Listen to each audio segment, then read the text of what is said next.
dans cette nouvelle vidéo. Je vais vous parler aujourd'hui encore de bonnes résolutions pour cette nouvelle année. Alors, cette semaine, nous allons voir des conseils en fait pour vous permettre de contrôler votre poids en fonction de votre âge, parce qu'évidemment, on n'a pas les mêmes besoins à 30, 40 ou 50 ans, donc obligatoirement, il faut adapter en fonction de son âge. Alors tout d'abord, les premiers conseils pour les personnes qui ont la trentaine.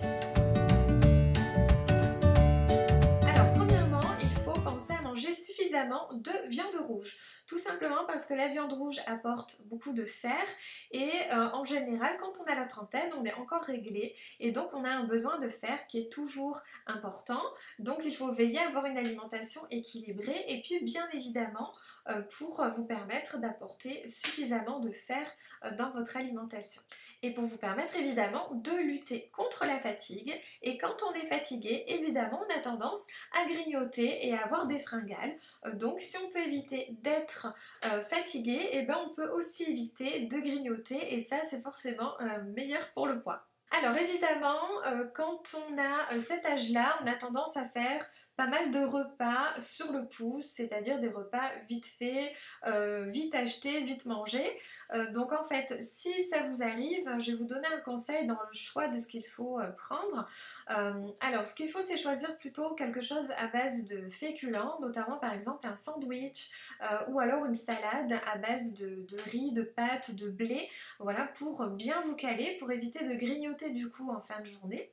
Alors au niveau des sandwichs à privilégier, ce sont tous les sandwichs type pain bagna, puisqu'en fait ils contiennent beaucoup de crudités, donc ça vous apporte quand même des vitamines fraîches, des fibres, et ça c'est quand même pas négligeable. Évidemment au niveau du pain, si vous pouvez choisir un pain aux céréales ou un pain complet ou au moins de campagne, mais d'éviter les pains sucrés et les pains complètement blanc avec de la farine raffinée, c'est sûr que c'est toujours mieux au niveau du choix.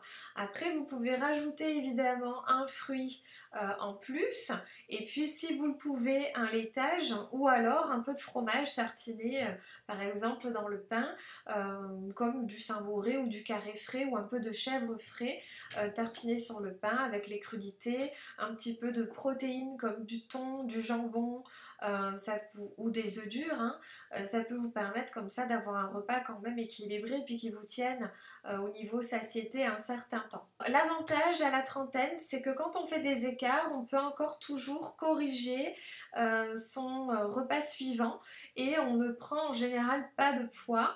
Donc ce qu'on peut faire, c'est quand on fait un écart, c'est alléger le repas qui suit, donc c'est-à-dire de préférer des crudités, des légumes cuits, d'éviter du fromage, des féculents, une viande grasse, voilà, tout ça on va éviter évidemment quand c'est un repas qui suit un repas où on a été au restaurant, où on a fait un écart ou un repas un peu plus riche. Évidemment on va alléger un petit peu le repas suivant, donc en faisant comme ça. Maintenant les conseils quand on a la quarantaine. Alors à la quarantaine, il faut savoir que au fur et à mesure des années, le métabolisme de base ralentit. Donc nous avons de moins en moins besoin de calories. Donc il faut évidemment adapter son alimentation, surtout arriver à la quarantaine, pour être sûr d'arriver à la ménopause en ayant un poids de forme idéal et donc d'éviter d'avoir du poids pris à la ménopause à perdre, plus le poids qu'on voulait déjà perdre avant. Donc dans l'idéal, c'est d'arriver en effet à la quarantaine en étant à un poids de forme correct, idéal, pour justement éviter une éventuelle prise de poids au moment de la ménopause. Donc pour ce, évidemment, il faut cuisiner un peu plus léger, c'est-à-dire de faire attention au niveau des matières grasses, de ne pas utiliser trop de matières grasses, notamment lors des cuissons. On va privilégier les cuissons en fait vapeur, les cuissons évidemment où on ajoute de la matière grasse après la cuisson sur l'aliment chaud en filet, comme ça on peut contrôler plus facilement la quantité de matière grasse. Privilégier vraiment les cuissons vapeur parce qu'elles vont préserver véritablement les vitamines et ça c'est quand même très important. Il faut également privilégier plutôt les viandes maigres, donc on va éviter les morceaux de viande où on voit le gras à l'œil nu en fait, voilà, vous voyez un morceau de viande, vous voyez le gras, c'est un morceau de viande qui est gras. Même si vous triez, c'est un morceau de viande qui sera de toute façon plus riche, et puis on le sent au goût, hein, c'est forcément plus goûteux. Donc on va évidemment éviter ce type de viande, on va préférer les morceaux de viande qui sont éloignés des os, donc plutôt des filets, des pavés, des blancs de poulet par exemple, mais d'éviter les morceaux proches des os, donc tout ce qui est côte, entrecôte, côtelette, les cuisses, les ailes, tout ça, ce sont des morceaux de viande très gras, donc on va les éviter au maximum. Dans l'idéal également, c'est d'éviter l'achat de produits tout prêts ou de produits transformés, type charcuterie, gâteaux, les plats préparés, les sodas, tout ça on va éviter d'en avoir au quotidien dans ces placards. On les gardera voilà, vraiment à l'occasion, tout simplement parce qu'ils sont bourrés d'additifs, de sel, de sucre caché. Alors que le fait maison forcément c'est beaucoup moins calorique et il n'y a pas tous ces aliments, tous ces ingrédients cachés qui sont mauvais pour la santé, et au fur et à mesure des années on se rend compte que forcément il y a des impacts hein, au niveau de la santé, surtout au niveau des cancers, etc. Donc on va préférer faire du maison bien évidemment. L'idéal c'est bien évidemment de planifier ses menus, tout simplement parce que quand on arrive à la fin de journée et qu'on est en retard et qu'il faut faire quelque chose de vite fait, et ben on part sur des pizzas, pâtes, riz, rien qui soit forcément dans un repas complet.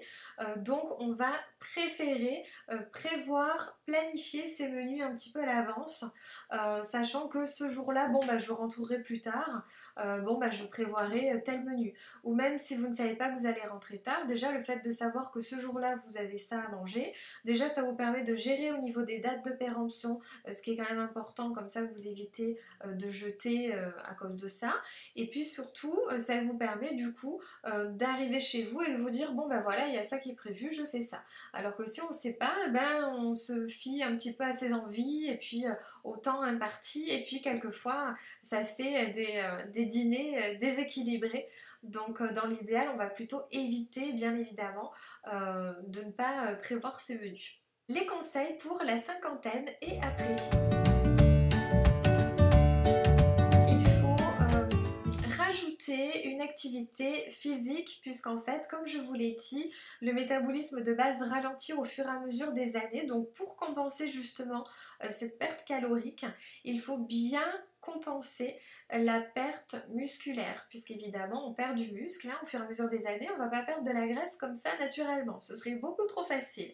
Donc évidemment il faut faire du sport pour augmenter du coup sa masse musculaire et permettre d'avoir un métabolisme de base qui va augmenter et donc de brûler plus de calories au repos, parce que les muscles au repos demandent beaucoup d'énergie pour fonctionner, se reconstituer, etc.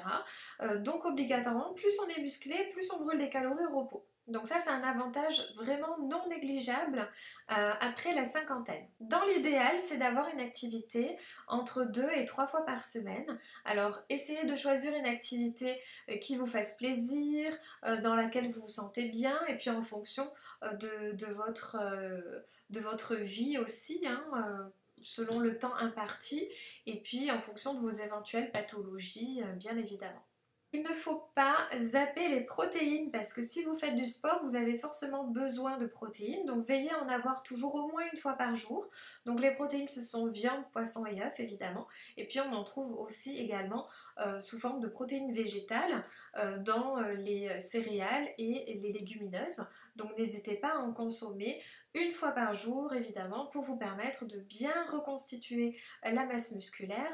Donc en plus du sport, c'est vraiment la combinaison parfaite. Au niveau de l'alcool, bien évidemment, l'organisme ne sait ni utiliser ni stocker l'alcool, donc il va le transformer en graisse et en sucre. Donc évidemment, ça rajoute des calories supplémentaires, qui plus est des calories liquides, donc obligatoirement, l'alcool est digéré très vite, passe dans le sang très vite et est stocké aussi vite. Donc on va vraiment éviter l'alcool, en tout cas dans le quotidien, ou alors un verre par jour. pour vous faire plaisir quand même, mais évidemment il faut savoir que ce ne sont pas des calories utilisables, donc elles seront obligatoirement stockées. Donc après ce qu'il faut c'est évidemment vous faire plaisir de temps en temps, par exemple tous les week-ends, voilà, sans problème, mais dans le quotidien on va limiter vraiment à un verre maximum par jour et on va le savourer vraiment pour éviter de ne le boire trop vite et du coup de s'en resservir un second verre. Voilà, ça c'est vraiment important au niveau de la quantité. Comme je vous ai dit tout à l'heure, au niveau des légumineuses, donc il est très important que vous en ayez régulièrement, plusieurs fois par semaine, peut-être 2 ou 3 fois dans la semaine, tout simplement parce qu'ils sont très riches en fibres, en vitamines et en minéraux, bien plus que le riz ou les pâtes blanches. Donc obligatoirement, c'est beaucoup plus intéressant pour votre santé. Donc évidemment, ça vous permet de vous rassasier aussi beaucoup plus longtemps que le riz et les pâtes. Et donc de ne pas avoir de fringales par exemple dans l'après-midi, si vous les avez mangés le midi. Donc après ce que vous pouvez faire, c'est autant les faire en entrée qu'en plat principal. Donc les légumineuses, ce sont évidemment tout ce qui est pois chiches, pois cassés, les lentilles, les haricots rouges, haricots blancs, voilà, tout ça ce sont des légumes secs en fait, qui sont bien des féculents et qui sont bien mieux au niveau valeur nutritionnelle que le riz ou les pâtes. Voilà pour ces conseils, j'espère qu'ils auront pu vous aider en fonction de votre âge. Et puis en tout cas, je vous retrouve la semaine prochaine pour une nouvelle vidéo. Et toujours dans les bonnes résolutions, je vous donnerai des conseils pour vous aider à résister à vos pulsions. Donc je suppose que ça va intéresser beaucoup de personnes. Je vous souhaite une très bonne semaine.